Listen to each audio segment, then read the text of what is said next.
அமைச்சர்களையும் அனுப்பிவிட்டு அவரு வீட்டுல இருந்துட்டு காலையில வந்திருக்கலாமே. பாராட்ட மனசு இல்லைன்னா அமைதியா இருக்கணும். அரசியல் பண்ணணும்னு ஒரு சில கட்சிகள் துடிச்சிட்டு இருக்கு. பிணத்து மேல அரசியல் பண்ணாதீங்க. ராகுல் காந்தி தலைமையில கரூருக்கு ஒரு குழு அனுப்பணும்னு சொல்லியிருக்காங்க. ஏன்னா என்டிஏல போட்டிருக்காங்கல்ல, அதே மாதிரி இது தலையிடணும். ஏன்னா அவர் சொன்னது அவருடைய கருத்து நல்ல கருத்து, அதை மறுதளிக்க முடியாது.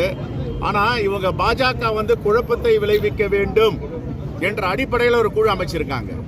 இப்ப எங்க சார்பா, காங்கிரஸ் சார்பா, கூட்டணி கட்சி சார்பா, அரசு சார்பா ஒரு ஆணையத்தை நியமிச்சிருக்கிறாங்க. அந்த ஆணையம் ஜஸ்டிஸ் அருணா ஜெகதீசன் தலைமையில் விசாரிச்சுட்டு இருக்கு. அதோடைய முடிவு வரட்டும். அவருடைய கருத்து மதிக்கத்தக்கது. எங்களுடைய அகில இந்திய தலைவர்கள் இதை ரொம்ப கூர்ந்து கவனிச்சிட்டு இருக்காங்க.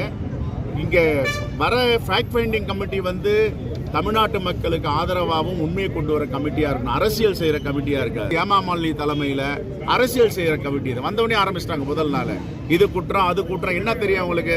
தமிழ்நாட்டில் கரூர்ல கிழக்கு எது மேற்கு எதுன்னு தெரியுமா? ஹேமா மாலினிக்கும் அனுராக் தாகூருக்கும் வந்த உடனே சொல்றாங்க திமுக மேல குற்றம், போலீஸ் மேல குற்றம். அந்த காவல்துறையிலன்னா இன்னும் எவ்வளவு பலி ஏற்பட்டிருக்கும். தியாக உணர்வோடு காவல்துறை அன்னைக்கு செயல்பட்டிருக்காங்க. வீடியோலாம் எனக்கு இன்னைக்கு காலையில பார்த்து அதிர்ந்து போயிட்டேன்.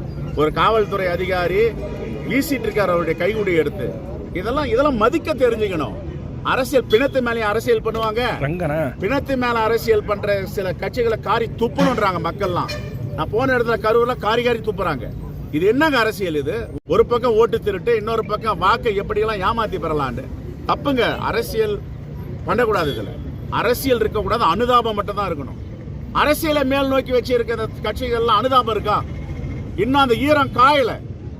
அவன் வீட்டில் அப்படி துக்கம் இருந்தா அப்படி பேசுவான் அரசியல், ஒவ்வொரு அரசியல் கட்சி தலைவரும். இதெல்லாம் கொடூரமான முகங்கள். இது அந்த கொடூரமான முகங்கள்லாம் இப்ப தெரியுது. மக்கள் எல்லாம் முதலமைச்சருக்கு இன்னைக்கு காலையில கூட பேசின சல்யூட்டுங்கன்றாங்க போன வீட்டுல எல்லாம். என்னங்க இது?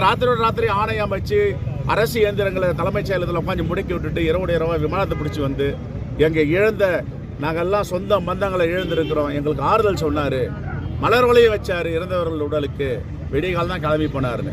ஏன் எல்லா அமைச்சர்களையும் அனுப்பிவிட்டு அவரு வீட்டுல இருந்துட்டு காலையில வந்திருக்கலாமே. பாராட்ட மனசு இல்லைன்னா அமைதியா இருக்கணும். இப்ப இந்த ஹேமா மாலினி தலைமையில போட்டிருக்காங்களே பாஜக குழு ஃபேக்ட் ஃபைண்டிங் கமிட்டி. கும்பமேளாக்கு ஏன் போடல? கும்பமேளாக்கு போட்டிருக்கணும்ல. பாஜக ஆளும் மாநில ஆட்சி இல்ல. சரி, மணிப்பூர்ல இவ்வளவு படுகொலைகள் வன்புணர்வுகள் நடந்துச்சு, அதுக்கு ஃபேக்ட் ஃபைண்டிங் கமிட்டி பாஜக போட்டாங்களா? ஹேமா மாலினி தலைமையில் அங்க அனுப்ப வேண்டியது தானே? கும்பமேளாக்கு அனுப்ப வேண்டியது தானே? எவ்வளவு பாலங்கள் இடிஞ்சு விழுந்து நூற்றுக்கணக்கான மக்கள் இறந்திருக்காங்க, அங்க அனுப்ப வேண்டியது தானே? தமிழ்நாட்டில் அரசியல் பண்ணணும்னு ஒரு சில கட்சிகள் துடிச்சிட்டு இருக்கு. பிணத்து மேல அரசியல் பண்ணாதீங்க. இதுதான் நிறைவா சொல்றது. காந்தி ஜெயந்தி, மாண்பு முதலமைச்சருடைய இந்த கரூர் பணி என்பது ட்ரை கலர் சல்யூட்டுங்க அவருக்கு. ஆனா இந்த பிணத்தை வச்சு அரசியல் பண்ணலாம், எழவை வச்சு அரசியல் பண்றாலும் எழவா போன இந்த 1-2 தலைவர்கள் இந்த சமூகத்துல ஒரு மிகப்பெரிய பிழை. இது செய்திகளை உடனுக்குடனும் துல்லியமாகவும் தெரிந்து கொள்ள சப்ஸ்கிரைப் பண்ணுங்க.